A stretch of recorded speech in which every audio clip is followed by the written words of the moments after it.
Salut à tous. Alors aujourd'hui, nouvelle vidéo. Voilà, j'ai un petit problème. Au niveau de l'étrier, j'ai un bruit de malade. Hein, c'est vraiment infernal. Dès que je roule, ça fait un bruit, comment dire, comme s'il y avait plus de cylindre bloc sur la barre stable. C'est exactement le même bruit. Ça fait vraiment un bruit dégueulasse. Et dès que j'appuie sur la pédale de frein, le bruit disparaît. Voilà, il n'y a plus du tout de bruit. Même si j'appuie sans freiner, hein, j'appuie vraiment tout doucement, il n'y a plus de bruit. Dès que je relâche la pédale, le bruit revient immédiatement, mais je sais pas, comme s'il y avait un morceau de ferraille qui se promenait là-dedans. J'ai pas trop d'idées, hein. Peut-être les plaquettes qui sont usées, qui se promènent, ou les plaquettes sont peut-être pas correspondantes au véhicule, je sais pas. Je vais regarder ça, ou un problème de disque. J'ai pas trop d'idées, je sais pas d'où ça peut venir. Moi j'ai regardé les rotules sont bonnes, les rotules de direction sont neuves, les cylindres blocs sont bons, la barre stable ne bouge pas, j'ai pas de jeu dans mes triangles. Voilà, je sais vraiment pas trop où je vais. On va aller faire un tour, je vais essayer de fixer la caméra, je sais pas où ni comment, pour que vous puissiez entendre au mieux le bruit. Je pense que de toute manière, n'importe où vous la mettre, vous entendrez, ça c'est sûr. Donc on va aller faire un tour et on se retrouve de suite pour le démontage. A tout de suite. Allez, on va voir ça.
Alors voilà, un truc vraiment bizarre. Avant de démonter la roue, je voulais vous faire voir ça quand même. Quand on bouge la jante, déjà on entend le bruit. Et encore plus marrant, c'est que l'étrier qu'on voit ici, et ben il bouge.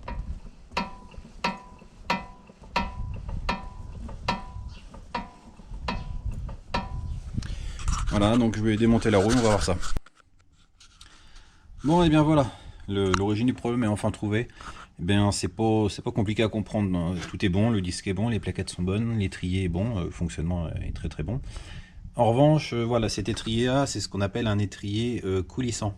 Donc il fonctionne sur ce que l'on appelle des colonnettes, c'est ni plus ni moins une goupille. Voilà, c'est ce qu'on voit là. Voilà, tout simplement. Son rôle, c'est que l'étrier vient se centrer tout seul. Il se met en place en latéral, il est libre en fait. Mais il ne doit pas bouger comme ça. Et le souci, c'est que mes colonnettes, donc ils sont à la même cote hein, sur toute la longueur, c'est une goupille qui vient à l'intérieur du porte-étrier. Elle a un peu de jeu. Voilà, c'est quand même assez balèze. Hein. Et même si je la mets en place, on voit bien que l'étrier, lui, bah, il bouge. Et sur la colonnette inférieure, j'ai exactement le même souci. Donc l'idée, bah, c'est de garder tout l'ensemble, à l'exception du porte-étrier qui est là. Donc ça c'est mort, c'est usé. Hein.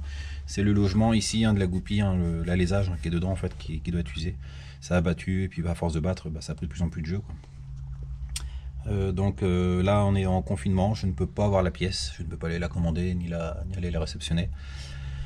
Donc pour le moment, bah, je vais tout nettoyer, je vais bien bourrer de graisse et tout remonter. Et puis bah, je vais rouler comme ça pour quelques temps parce que ça n'empêche pas de rouler. C'est bruyant, c'est tout.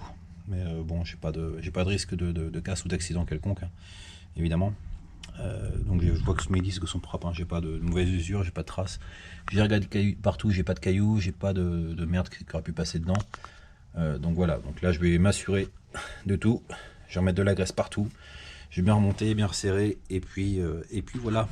Donc si vous avez des questions, n'hésitez pas, si ça peut aider quelqu'un. J'ai cherché un moment avant de trouver l'origine du bruit. J'ai même été au garage, bon il a regardé sans démonter la roue, il n'a pas trouvé. Voilà, bon, je pense que je suis pas le seul hein, dans ce cas-là. Bon bah voilà, allez, salut à tous. Voilà, la roue est remontée. J'ai bien bourré de graisse mes colonnettes. Vraiment, vraiment bourré de graisse, hein. J'ai pas hésité sur la dose. Et d'emblée, avant d'essayer sur route, on peut aisément s'apercevoir que on a quasiment plus de bruit. Hein, le cliquet a disparu. Plus de bruit de ferraille. Donc le problème, c'est clairement, c'est bien à ce propos-là, hein, c'est bien les colonnettes qui sont fatiguées ou les logements des colonnettes. Donc à moi de trouver maintenant les portes étriées. Donc voilà, le tour est fait. J'ai trouvé, je suis content. Maintenant, je sais pas si vous avez idée la hauteur qu'il faut lever pour décoller la roue du sol d'un 4x4. Mais c'est un truc de cinglé. J'ai un cri voiture trop petit. Donc j'ai pris un cri hydraulique avec une grosse calembour en dessous. Et encore, je suis quasiment au maxi. Et sous la roue, il n'y a pas rond. Hein. C'est vraiment, c'est un truc de ouf. Hein. Quand je vois la place qu'il y a dans les ailes. Autrement dit, changer une roue quand on est dans la terre ou dans la boue, et ben ça doit être fandard. J'aimerais bien voir ça, moi. Hein, c'est un véhicule tout-terrain, faut imaginer qu'on ait une roue à changer dans la terre. Bah, les mecs, je sais pas comment ils font avec un cri traditionnel, mais là, c'est quand même du lourd. Hein. Voilà, salut à tous.